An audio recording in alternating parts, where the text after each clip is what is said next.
Hi friends, welcome to voice of the people. నగరాల్లో, మరీ ముఖ్యంగా మెట్రో నగరాల్లో హోటల్స్లో అయినా, వాష్రూమ్స్లో అయినా, ఎక్కడైనా కూడా ముడ్డి మొహం తుడుచుకోవడానికి టాయిలెట్ పేపర్లు, టిష్యూ పేపర్స్ వాడడం అనేటువంటిది చాలా కామన్గా మారిపోయింది.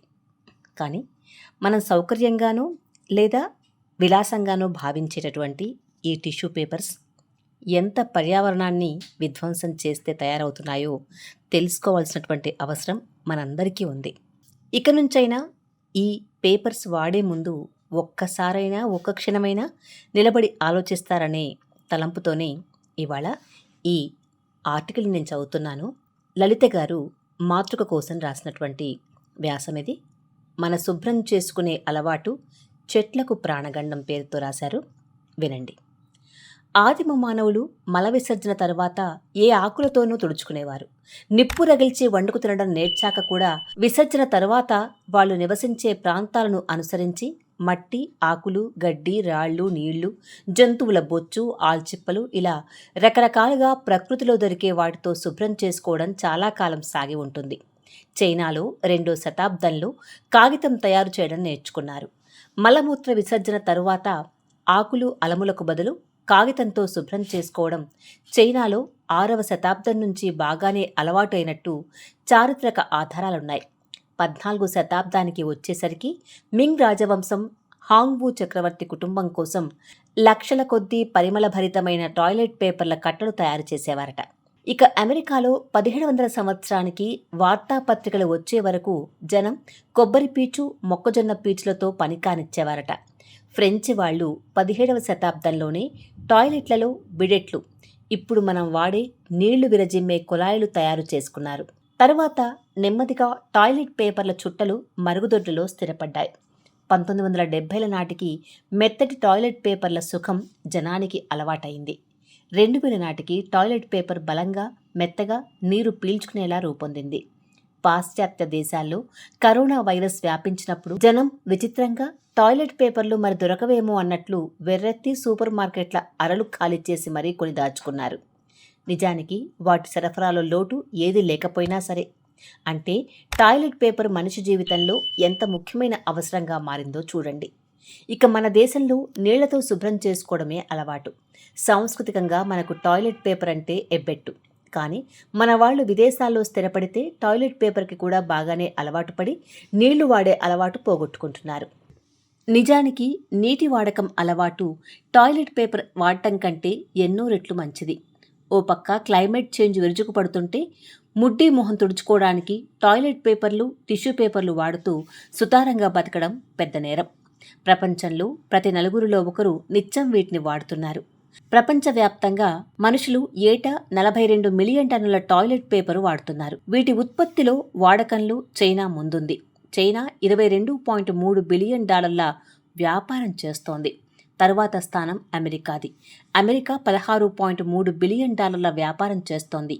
ఈ వ్యాపారాలు ఏడాదికేడాది మరింతగా పెరిగిపోతున్నాయి. చైనా జనాభాకు తగ్గట్టుగా ఏటా 4 బిలియన్ మైళ్ళ పొడవు టిష్యూ పేపర్ వాడుతుంది. ఒక చెట్టు నుంచి 1500 టాయిలెట్ పేపర్ రోల్స్ తయారవుతాయి.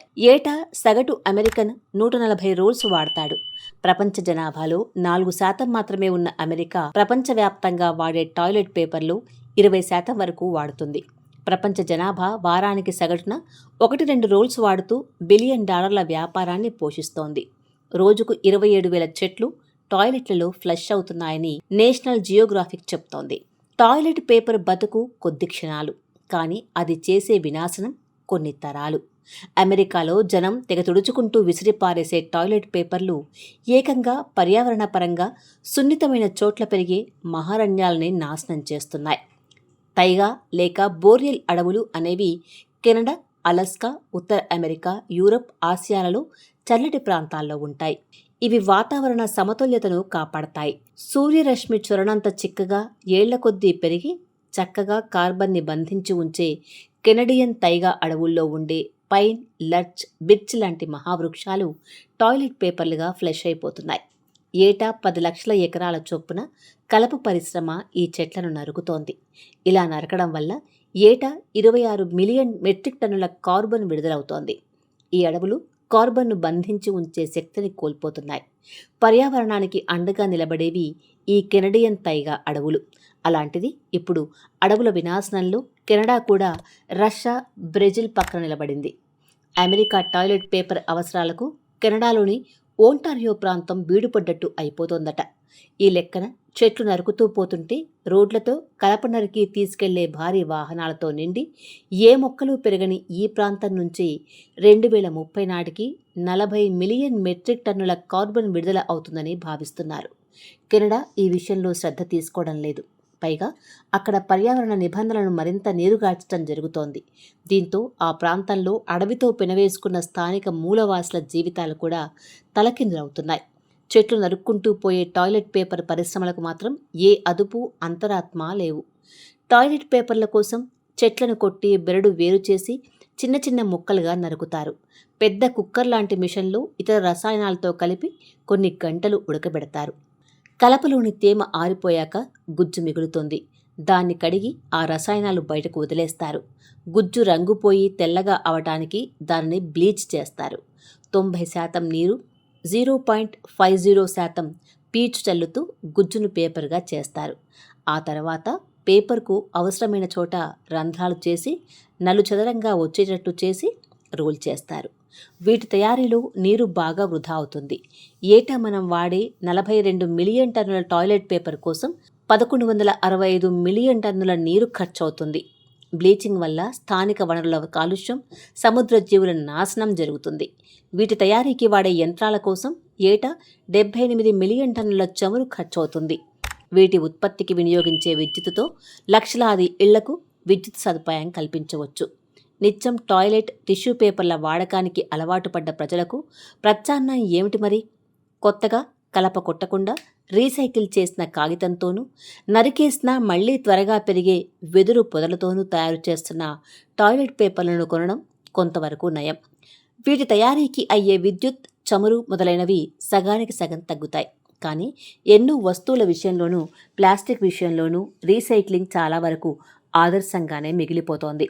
అమెరికాలో కేవలం 2% కంటే తక్కువ టాయిలెట్ పేపర్లు మాత్రమే రీసైకిల్ చేసిన కాగితంతో తయారవుతోంది. అయితే వెదురు, రీసైకిల్ పరిష్కారాలు కూడా తాత్కాలికమే. డిజిటలైజేషన్ పుణ్యమాని 2014 నుంచి 2022 నాటికి అమెరికాలో రాతకు, ముద్రణకు కాగితాన్ని వాడడం తగ్గుతూ వచ్చి 50% వరకు తగ్గిపోయింది. ఇది మంచి పరిణామమే. కానీ దీనివల్ల టాయిలెట్ పేపర్ తయారీ కోసం రీసైకిల్ చేసిన కాగితం దొరకదు.